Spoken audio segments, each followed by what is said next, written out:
Hello friends, welcome to my YouTube channel Azad Kisan farming. Azad Kisan farming में आप सभी का स्वागत है। दोस्तों, इस वीडियो में आज हम बात करने वाले हैं देसी और ब्रायलर के अंतर के बारे में। देसी और ब्रायलर में क्या क्या अंतर होते हैं, ये सारी जानकारी आपको इसी वीडियो में मिलने वाली है। आप वीडियो को में लास्ट तक बने रहें। दोस्तों, वीडियो में जानकारी अगर अच्छी लगे तो वीडियो को लाइक करें और अगर आप चैनल पर नए हैं तो चैनल को सब्सक्राइब करें और बेल आइकन ऑन कर लें। चलिए दोस्तों, करते हैं वीडियो को स्टार्ट।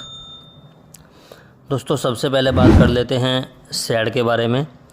दोस्तों, जो देसी मुर्गी का शेड होता है वो जो बहुत ज़्यादा स्टैंडर्ड बनाने की ज़रूरत नहीं पड़ती। आप इसको कमरे में भी पाल सकते हैं और एक लो कॉस्ट का शेड डाल के भी पाल सकते हैं। ये अपने आप को वहाँ पे सरवाइव कर लेती है। दोस्तों, अगर यहीं इसी के साथ साथ बॉयलर मुर्गी की बात करें तो आपको इसके लिए स्टैंडर्ड शेड की ज़रूरत पड़ती है, जिसमें प्रॉपर लाइट की फ़िटिंग हो, प्रॉपर पानी की फ़िटिंग हो और प्रॉपर फीड मैनेजमेंट हो और प्रॉपर पर्दों की सेटिंग हो। ऐसे ही फार्म में आप ब्रायलर को पाल सकते हैं, क्योंकि अगर हमारे शेड में पर्दों की फ़िटिंग नहीं होगी तो बारिश का पानी अंदर आएगा तो भी नुकसान हो सकता है। और दोस्तों, सर्दियों के मौसम में अगर ठंडी हवा बाहर से अंदर जाएगी तो भी नुकसान हो सकता है। इसलिए हमें इसके लिए प्रॉपर शेड की रिक्वायरमेंट होती है। दोस्तों, अब बात कर लेते हैं इसके टेम्परेचर के बारे में, यानी कि ब्रूडिंग में इसका टेम्परेचर कैसे कैसे मैनेज करना होता है। दोस्तों, सबसे पहले अगर बात कर लेते हैं तो हमें पहले हफ्ते में देसी को टेम्परेचर 33 डिग्री देना होता है, दूसरे हफ्ते में देना होता है 30 डिग्री और तीसरे हफ्ते में देना होता है 27 डिग्री।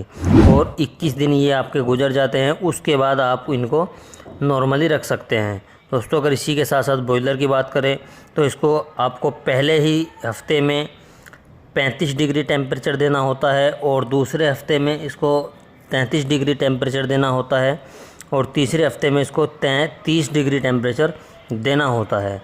दोस्तों, उसके बाद आप इसको नॉर्मली रख सकते हैं। और दोस्तों, अगर इनके फीड मैनेजमेंट के ऊपर बात कर लेते हैं तो उसके लिए मैं आपको बता दूं, देसी के लिए आप 1 महीना प्री स्टार्टर पे रखने के बाद आप उसको फ्री रेंज पे भी रख सकते हैं, घर के बनाए हुए फीड पे भी रख सकते हैं। ये अपने आप को वहाँ पे सर्वाइव कर लेती है। और दोस्तों, अगर हम बॉयलर की बात करें तो इसको आप ओनली मार्केट का ही फीड दे सकते हैं, क्योंकि अगर आप इसको फ्री रेंज पर रखेंगे या घर के बनाए हुए फीड पर रखेंगे तो ये अपना वेट गेन जितना इसका टारगेट होता है उस टारगेट पे नहीं पहुंचता है। और दोस्तों, अगर उस टारगेट पे ये नहीं पहुंचता है तो नुकसान का सामना करना पड़ सकता है। इसीलिए आपको ब्रॉयलर को प्रॉपर मार्केट के फीड पे ही रखना होता है। दोस्तों, अब बात कर लेते हैं समय के बारे में। तो देसी जो होती है ये 90 दिन में 1 केजी का हो जाता है। और दोस्तों, अगर हम इसी के साथ साथ ब्रॉयलर की बात करें तो ब्रॉयलर 35 से 40 दिन में 2 केजी के प्लस पहुंच जाता है। दोस्तों, अगर इसके रेट की बात कर लेते हैं तो देसी का जो है ये रेट फिक्स रहता है। फिक्स कैसे रहता है? देसी 300 रुपये पर केजी के हिसाब से पूरा मुर्गा ही बिकता है। और दोस्तों, अगर इसका हम होलसेल में बात करें तो भी इसका पूरा ही मुर्गा बिकेगा। ये आपका 140 से लेके 200 के अंदर में आराम से निकल जाता है। और दोस्तों, अगर हम बॉयलर की बात करें तो ये पूरा का पूरा मार्केट रेट के ऊपर ही डिपेंड होता है। और दोस्तों, अगर आप बात कर लेते हैं मार्केट के बारे में तो देसी का कोई मार्केट नहीं है, इसका मार्केट हमें खुद से बनाना पड़ता है।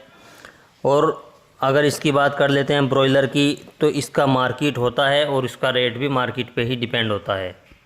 अब बात कर लेते हैं रख रखाव के बारे में, यानी देखभाल के बारे में। तो उसके लिए मैं आपको बता दूं, हमें देसी को ज़्यादा देखभाल की ज़रूरत नहीं पड़ती है।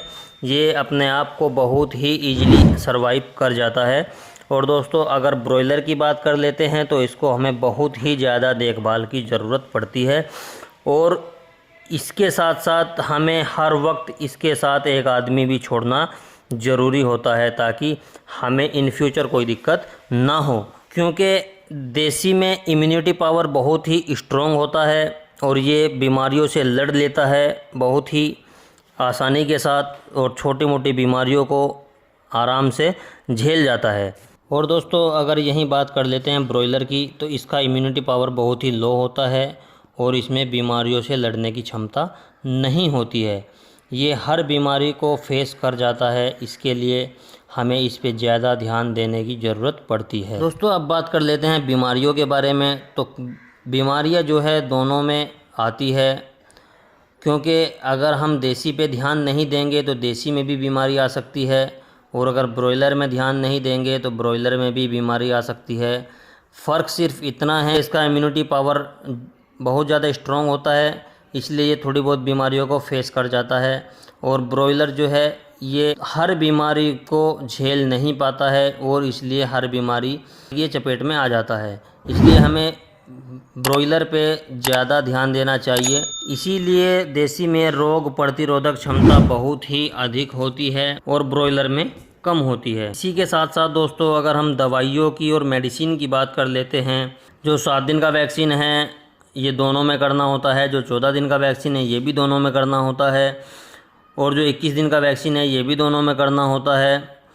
दोस्तों अगर हमें वैक्सीन की बात करें तो वैक्सीन हमें दोनों में प्रॉपर करना होता है, ताकि इन फ्यूचर कोई बीमारी ना लग सके। और दोस्तों अगर बात कर लेते हैं मेडिसिन के बारे में, मेडिसिन का हमें ऐसा मैनेजमेंट रखना होता है कि मेडिसिन बीमारी के अकॉर्डिंग ही लगाई जाती है देसी में। और दोस्तों अगर हम ब्रॉयलर की बात कर लेते हैं तो इसमें कुछ दवाइयाँ हमें प्रॉपर चलानी होती है, जैसे लीवर टॉनिक हुआ, जैसे ग्रोथ प्रमोटर हुआ। ये कुछ दवाइयाँ हैं जो हमें ब्रॉयलर में प्रॉपर चलानी होती है, और देसी में प्रॉपर देने की ज़रूरत नहीं है। अगर लीवर टॉनिक की बात करें तो हफ्ते में एक बार भी चल सकता है, और ग्रोथ प्रमोटर की बात करें तो हफ्ते में एक बार भी चल सकता है, कोई दिक्कत वाली बात नहीं है। और ब्रॉयलर में हमें प्रॉपर ही चलानी होती है। दोस्तों ये था आज का छोटा सा वीडियो देसी और ब्रॉयलर के अंतर के बारे में। दोस्तों अगर वीडियो में जानकारी अच्छी लगे तो वीडियो को लाइक करें, और अगर आप चैनल पर नए हैं तो चैनल को सब्सक्राइब करें और बेल आइकन ऑन कर लें। चलिए दोस्तों मिलते हैं किसी और इन्फॉर्मेटिव वीडियो के साथ, तब तक के लिए जय जवान जय किसान दोस्तों।